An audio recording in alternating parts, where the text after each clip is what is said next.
semester 1 2025 itu defisit kita 0,81%. Artinya sekarang itu defisit kita relatif lebih kecil dibandingkan tahun lalu. Sampaikan bahwa sebagian besar pertumbuhan belanja ini ditopang oleh belanja pemerintah pusat. Sedangkan belanja pemerintah daerah kita tahu sudah dipangkas sangat besar, pada sekitar 12,7 juta. Kelompok kelas menengah ini yang turun kelas ya, menjadi kelompok yang sangat rentan terhadap kemiskinan.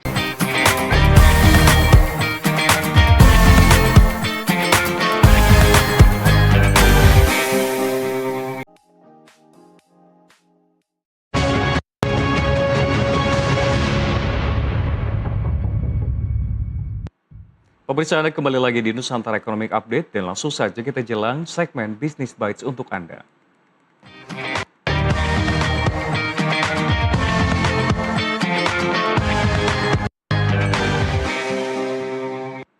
Kementerian Keuangan mencatat anggaran pendapatan dan belanja negara atau APBN mengalami defisit sebesar 196,5 triliun rupiah pada semester pertama 2026.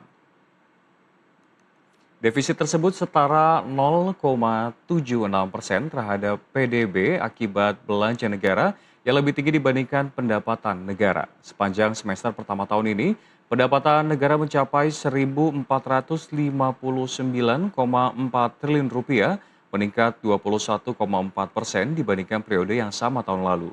Dari total pendapatan tersebut, penerimaan perpajakan menjadi kontributor terbesar dengan nilai 1.187,8 triliun rupiah. Sementara itu, belanja negara tercatat mencapai 1.656 triliun rupiah atau tumbuh 17,8% secara tahunan, dengan porsi terbesar berasal dari belanja pemerintah pusat. Meski APBN mengalami defisit, Menteri Keuangan Purbaya Yudisadewo menegaskan kesehatan fiskal nasional tetap terjaga dan berada dalam jalur yang terkendali.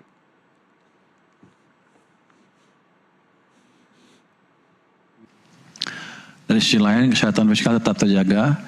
Defisit APBN sebesar 196,5 triliun rupiah atau hanya 0,76% terhadap PDB, disertai surplus keseimbangan primer sebesar 85,1 triliun rupiah. Ini menunjukkan fiskal Indonesia tetap kuat.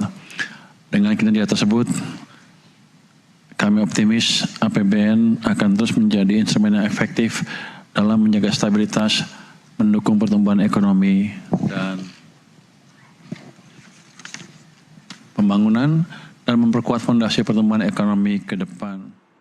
Dan dalam kesempatan kali ini, kami akan membahas pemirsa bersama dengan peneliti KOR Indonesia, Azhar Syahida. Selamat pagi, Pak Azhar. Terima kasih telah bergabung bersama kami. Selamat pagi, Mas Rian. Ya, Mas Azhar. Bisa bergabung di sini. Ya, baik. Tadi kita telah melihat seperti apa pernyataan langsung dari Purbaya Yudisadewo yang mengatakan bahwa sebetulnya kondisi fiskal kita masih aman-aman saja dengan kalau kita lihat defisit APBN di 196,5 triliun rupiah. Dari kacamata Anda seperti apa sebetulnya? Iya, kalau kita review kembali ya, perjalanan fiskal kita di semester 1 2026, ini memang kalau kita lihat dari sisi defisit, ini memang lebih baik ya dibandingkan tahun lalu. Jadi tadi sudah disampaikan bahwa defisit kita 0,76% terhadap PDB, sedangkan tahun lalu semester 1 2025 itu defisit kita 0,81%. Artinya sekarang itu defisit kita relatif lebih kecil dibandingkan tahun lalu. Kalau kita lihat, sebetulnya kita bisa melihat beberapa hal ya. Yang pertama, belanja pemerintah. Memang dari sisi belanja pemerintah ada kenaikan belanja ya, terutama untuk mensupport ya, subsidi karena ada berbagai kenaikan harga dan seterusnya, terutama akibat konflik geopolitik di Timur Tengah. Sehingga gelontoran subsidi terutama untuk menopang ya subsidi energi itu yang kemudian mendorong belanja pemerintah. Sehingga belanja pemerintah memang tetap tumbuh ya dibandingkan dengan tahun lalu karena ada kompensasinya tersebut. Lalu dari sisi pendapatan, ini kita memang lebih baik ya dibandingkan semester 1 tahun 2025. Jadi ada pertumbuhan sekitar 21% dari sisi pendapatan di semester 1 2026 ini. Utamanya saya kira ada dua hal. Yang pertama adalah harga komoditas ya. Jadi kita mendapatkan windfall dari harga komoditas sehingga pendapatan pemerintah dari sisi pajak komoditas itu relatif lebih baik dibandingkan tahun lalu. Kemudian yang kedua itu adalah Cortex ya. Kalau kita lihat implementasi Cortex tahun lalu dan sekarang itu jauh lebih baik ya tahun ini, sehingga pendapatan pajak itu relatif baik dibandingkan tahun lalu. Nah, dua faktor inilah yang kemudian mendorong penerimaan pemerintah ya. Ketika belanja pemerintah naik, tapi kemudian penerimaan pemerintah juga lebih baik daripada tahun lalu pada semester 1 2026 ini, maka kemudian defisitnya itu relatif lebih kecil. Ini yang kemudian yang oleh pemerintah diklaim bahwa kesehatan fiskal memang jauh lebih baik. Dari sisi ini memang iya. Jadi fiskal di semester 1 2026 itu memang tampak lebih baik dari sisi defisit yang relatif lebih kecil. Tetapi kemudian kalau kita lihat lebih luas ya, sebetulnya kan fiskal itu fungsinya adalah menstimulasi aktivitas ekonomi tidak hanya di pusat, tetapi juga di daerah-daerah.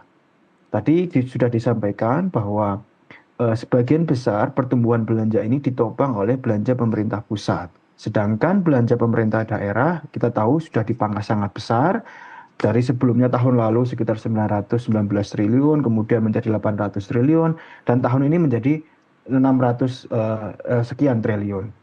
Nah, ini yang kemudian di daerah-daerah, kalau saya cek per hari ini, itu realisasi transfer ke daerah, itu belanja transfer ke daerah, itu baru sekitar 43%. Artinya, dana di daerah ini kering sebetulnya dari sisi pendapatan, dari sisi fiskal ya. Jadi meskipun secara keseluruhan fiskal kita semester 1 2026 ini relatif lebih baik dibandingkan tahun lalu, tapi kalau kita lihat yang konteks yang lebih luas, ada catatan-catatan ya, misalnya tadi realisasi transfer ke daerah ini masih rendah. Ini kemudian yang menyebabkan kita tahu berbagai pemberitaan bahwa di daerah ada demonstrasi di mana pegawai tidak memperoleh gaji yang semestinya, ada potensi pemangkasan gaji dan ada potensi tidak bisa melanjutkan perekrutan pegawai dan seterusnya. Ini yang kemudian perlu dilihat ya dalam konteks yang lebih luas. Saya kira itu catatan pertama terkait fiskal semester 1 2026, Mas Rian. Baik, Mas Azhar, kalau kita melihat data di sisi sebelah kiri memang terlihat baik-baik saja. Namun kalau kita tarik masuk ke daerah-daerah, terlihat memang dana transfer ini masih terbilang kering. Dan kita akan kembali mundur terkait dengan sejumlah pembiayaan yang dilakukan oleh pemerintah. Di tahun lalu sendiri kan memang ada sejumlah stimulus yang dilakukan. Kalau kita cacah di sini, mungkin untuk dari data Kementerian Keuangan, pemerintah menyalurkan anggaran 110,7 triliun rupiah, stimulusnya seperti diskon tarif listrik, dukungan pembiayaan industri padat karya, bantuan pangan, transportasi, dan masih banyak lagi. Menurut Anda, dari kacamata Anda, apakah ini memang sebetulnya sebegitu berpengaruh? Dan kalau berbicara mengenai antara pusat sama daerah, apakah ini juga bisa dirasakan secara merata?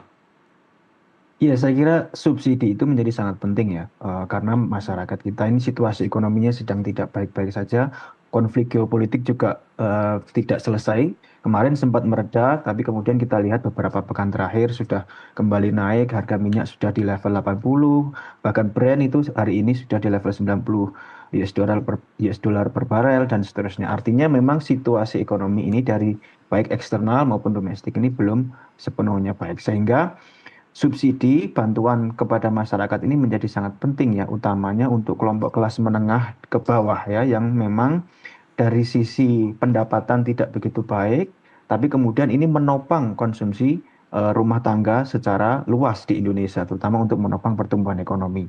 Sehingga stimulus, diskon tarif listrik, kemudian diskon transportasi itu menjadi sangat penting karena itu bisa membantu meringankan konsumsi masyarakat.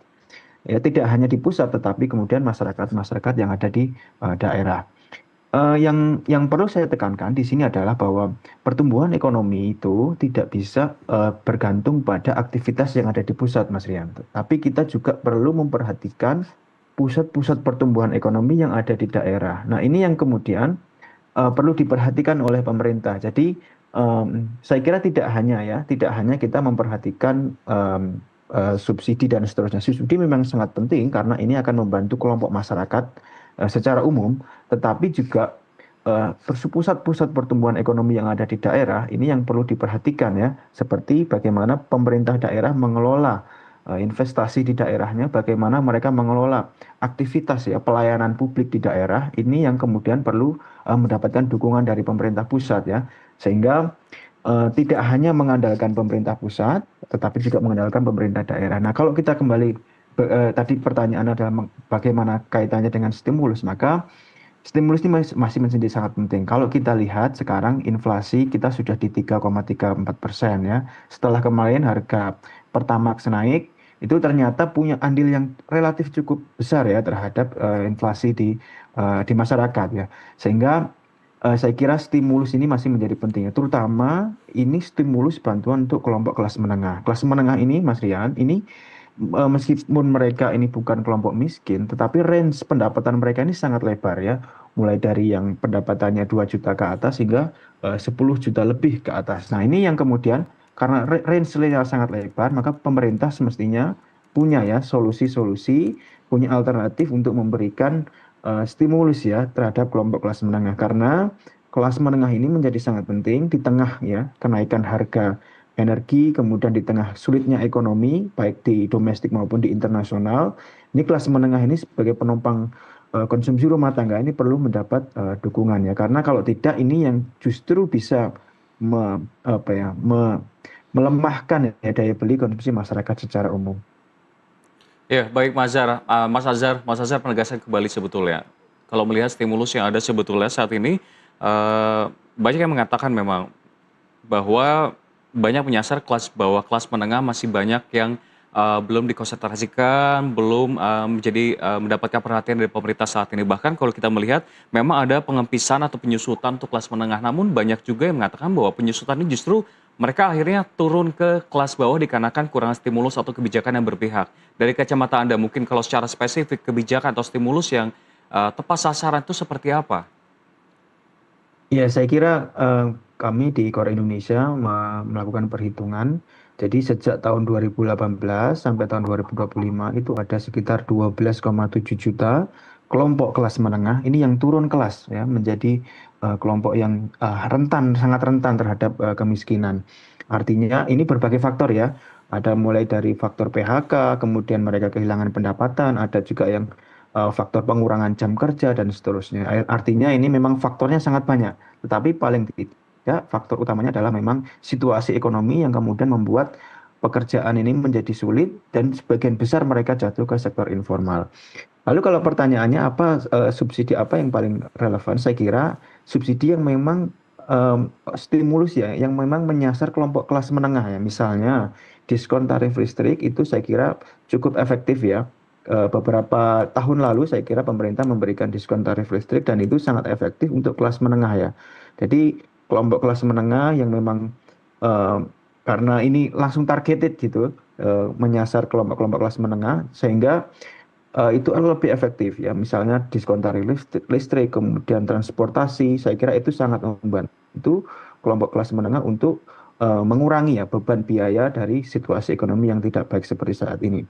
Di lain sisi misalnya bantuan-bantuan yang lain, kalau bantuan untuk kelompok miskin kan seperti untuk PKH dan seterusnya itu kan memang sudah pasti seperti itu. Tetapi untuk kelas menengah adalah selain itu misalnya adalah selain diskon transportasi, kemudian diskon tarif listrik juga bisa berkaitan dengan bantuan-bantuan yang lain ya, yang bisa meringankan misalnya kaitannya dengan kesehatan dan pendidikan ya untuk keluarga. Saya kira itu target-target yang bisa program stimulus yang bisa menarget ya kelompok kelas menengah yang memang membutuhkan bantuan. Baik Mas Azhar, nanti kita akan kembali juga berdiskusi mengenai upaya yang harus dilakukan untuk tidak hanya ekonomi, tidak hanya melihat APBN, kita akan mulai bahas soal rupiah, termasuk pembahasan soal BI rate, namun kita akan lanjutkan usai jeda, tetaplah bersama kami, karena kami akan segera kembali.